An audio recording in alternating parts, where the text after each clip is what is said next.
Do you have wonky shoulders? If you do, this short little exploration of releasing the cause of that is going to be for you. Maybe you notice in photos, in the mirror, when you look at yourself, that one shoulder is always lower than the other.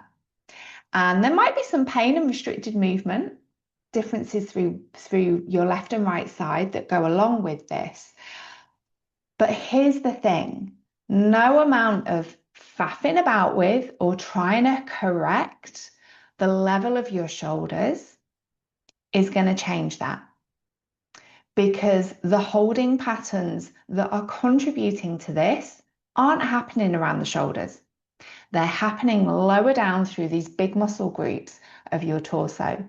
And I'm going to show you a really simple, easy way that you can help to restore balance. So this is for you. We're going to explore it in standing. So coming up into standing,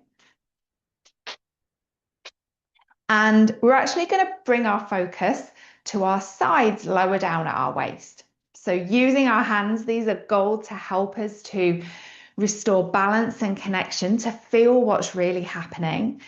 We're going to bring our hands to our waist and let's just begin with exploring what's there. So using your hands, get really curious, have a really good feel around that space between the structure of your rib cage and the structure of your pelvis.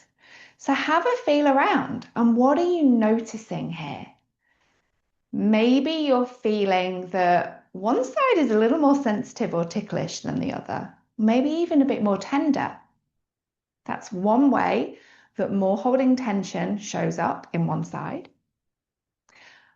And then maybe you also notice that you just seem to have a longer waist on one side, that there's more space between the structure, the bones of your rib cage and the bones of your pelvis. So could you get curious about that too? So just notice that. And then from here, we want to bring our awareness to our sides, from our waist up to our shoulders. So go ahead and have a feel all the way up, feeling the ribs all the way up into the armpits. We have loads of powerful muscles around here.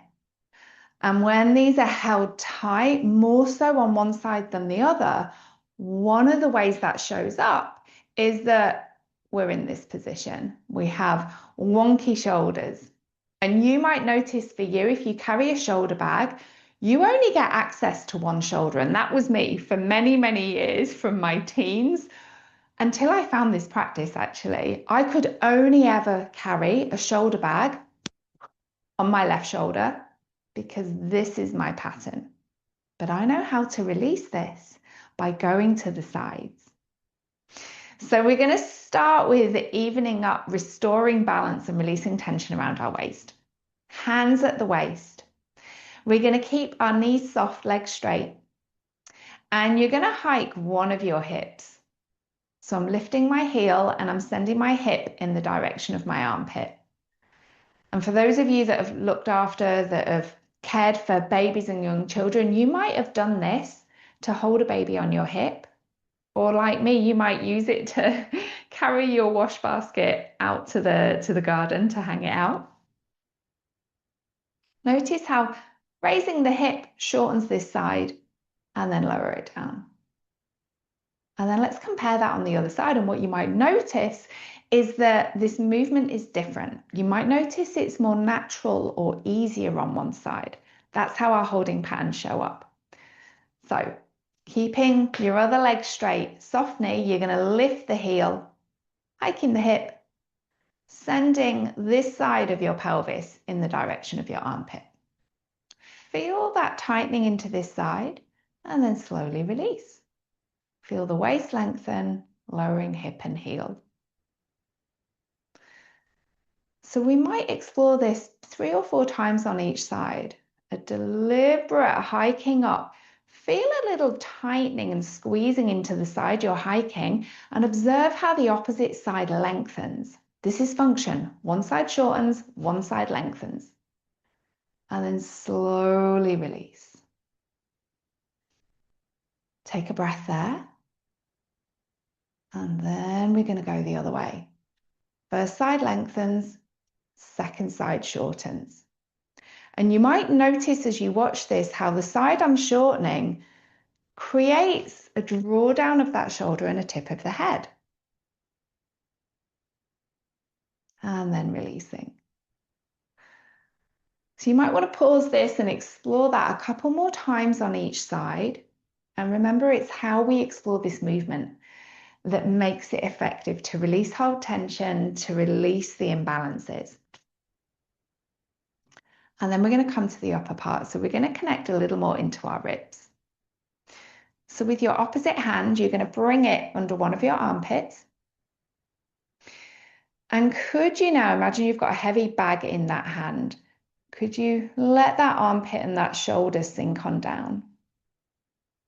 And notice how my head is going with it because the muscles of my neck are connected to the side. We're shortening into this side.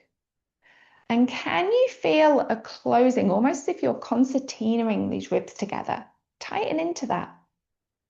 And then from your waist, could you release all the way up? Bringing your shoulders and your head back to center. Not by pulling, by releasing what you tightened and shortened. Let's explore that again. You're going to sink your armpit down. Feel that closing and tightening of your ribs, and then let's add in the hip.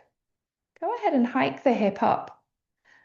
And you can imagine your sides are like an accordion, a squeezy box. This side is closing together. This side is opening up. Feel into where you've tightened, and then from your waist, release on out. And take a breath. So you might go ahead and explore that pattern. This is pandiculating 2 or 3 more times, and then give yourself a moment at rest. And feel the sensations through your left and right side. And by sides, I'm talking about from your shoulders down to the sides of your pelvis. What sensations do you feel through that focus side? What sense of space, energy, connection, maybe something else? Sense of length? And what do you feel through the side? We've not yet explored that. So let's go to the second side. Using your opposite hand if it's comfortable, pop it under this armpit. So this really helps to feel what we're trying to create intentionally.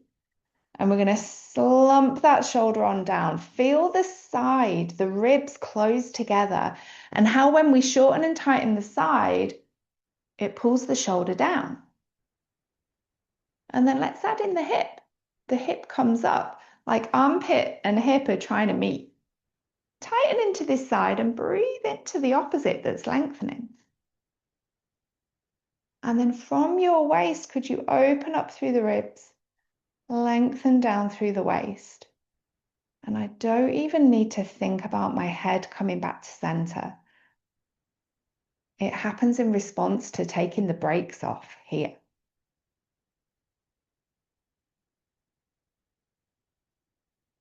Deliberately tightening through this side, bringing the top and bottom side here of our torso towards each other. Breathing into the opposite. And then it's like you're just taking your foot off the gas. Allowing the side to release. And I don't even need to think about balancing my shoulders. When my sides are balanced, my shoulders are balanced, my neck muscles are more balanced, my head is center. And then once you've explored that a few times on that second side, just give yourself a moment, feel the effects, observe the sensations, and give yourself a moment to really press save on that learning. What did you learn about your sides? Was that easier on one side than the other? For those of you with one shoulder that tends to sit constantly lower than the other, was that the easier side to slump into? What did you learn about yourself? I'd love to hear.